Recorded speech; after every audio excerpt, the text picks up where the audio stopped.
अहमदाबाद का air disaster क्या हमारे लिए बोइंग सेफ है और जियोपॉलिटिक्स का खेल। ऑलराइट दोस्तों, अहमदाबाद में एक हॉरिफाइंग एयर डिजास्टर हुआ है जिसमें एक बोइंग 787 ड्रीमलाइनर क्रैश हो गया है। 242 लोग ऑन बोर्डेड थे, सिर्फ एक इंसान जिंदा बचा है। लेकिन सवाल सिर्फ इतना नहीं है कि प्लेन क्यों गिरा, सवाल ये है कि क्या बोइंग पे अब भरोसा किया जा सकता है या इसके पीछे कोई जियोपॉलिटिकल कॉन्स्पिरेसी तो नहीं छुपी हुई है। तो फर्स्ट ऑफ ऑल अंडरस्टैंड कि अहमदाबाद में जो हादसा हुआ है वो एग्जैक्टली है क्या। प्लेन में टोटल 242 लोग थे, 230 पैसेंजर्स, 10 केबिन क्रू और 2 पायलट। सिर्फ एक सर्वाइवर मिला। रिपोर्ट्स के मुताबिक प्लेन ने सही एल्टीट्यूड नहीं लिया और 600 फीट पर जाके क्रैश हो गया।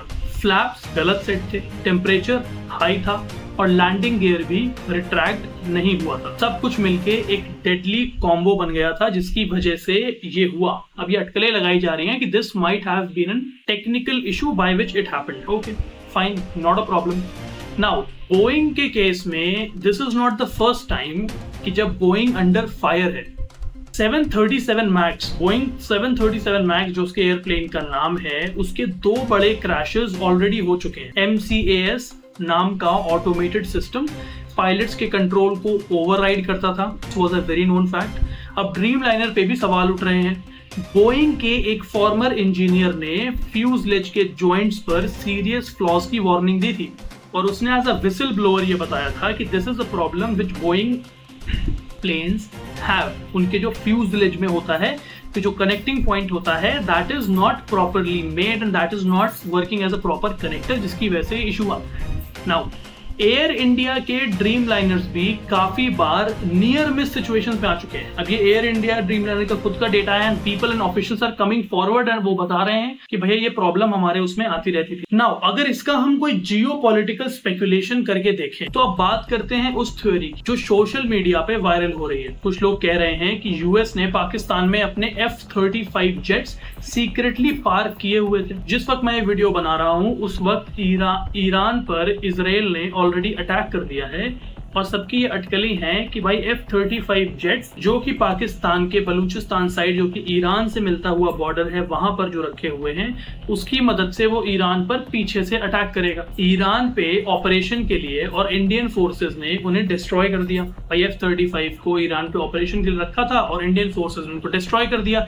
इसके बदले में क्या यूएस ने कोई इनडायरेक्टली कोई प्रेशर क्रिएट किया है और जो ये अहमदाबाद का जो प्लेन क्रैश इंसिडेंट हुआ है क्या ये उसकी वजह से ही हुआ है? नाउ लेकिन दोस्तों ये बस एक स्पेकुलेटिव थ्योरी है, this is not an exact fact. इसका कोई सॉलिड प्रूफ नहीं है। एक्सपर्ट्स भी कह रहे हैं कि थ्योरी को फिलहाल सीरियसली लेना मुश्किल है। ऑलराइट, तो अब इंडिया की एविएशन सिक्योरिटी के बारे में अगर डिस्कस करें तो वो दुनिया के मोस्ट स्ट्रिक्ट सिस्टम्स में से एक। IC-814 का हाईजैक काठमांडू से हुआ था, इंडिया से नहीं। किसी भी एक्सटर्नल या इंटरनल सैबोटेज के चांसेस इंडिया में काफी कम रहते। इस लेवल की इंटरफेरेंस करना इंडियन एयरपोर्ट्स में प्रैक्टिकली इम्पॉसिबल माना जाता है कि आप उसके टेक्निकल जो भी पार्ट्स हैं उनको आप ब्रेक करके या उनमें आप ऑल्टरेशन करके आप उसे प्रोसीड कर। So this is a very difficult task in Indian aviation industry. Now the question is क्या ये टेक्निकल फॉल्ट है या सच कुछ और है? तो एक्चुअल रीजन क्या हो सकती है? एविएशन एक्सपर्ट्स कहते हैं कि टेक्निकल फेलियर ही सबसे लाइकली एक्सप्लेनेशन है। भाई हाई टेम्परेचर से इंजन का थ्रस्ट कम हुआ, फ्लैप्स एंगल गलत है जिसकी वजह से वो ज्यादा ड्रैग हो गया।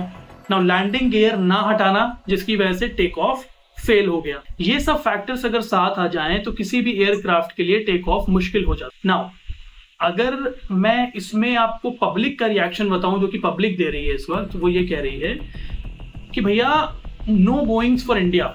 मतलब जब तक बोइंग्स अपने सेफ्टी फ्लॉज को फिक्स नहीं करता तब तक इंडिया को बोइंग प्लेन्स लेना ही नहीं चाहिए।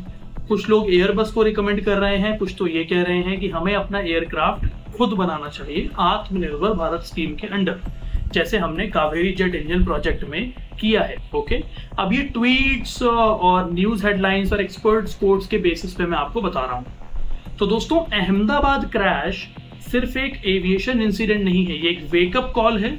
चाहे इसके पीछे टेक्निकल फेलियर हो या कोई और एंगल हो, हमें बोइंग की अकाउंटेबिलिटी और अपने एविएशन फ्यूचर को सीरियसली देखना होगा।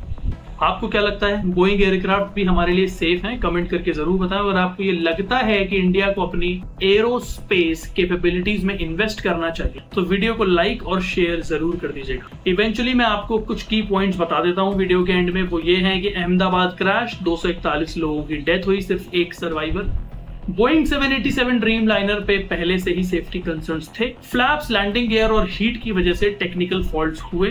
फोर्थ इज बोइंग के पहले भी क्वेश्चनेबल रिकॉर्ड रहा है 737 मैक्स और MCAS क्रैशेस की वजह से।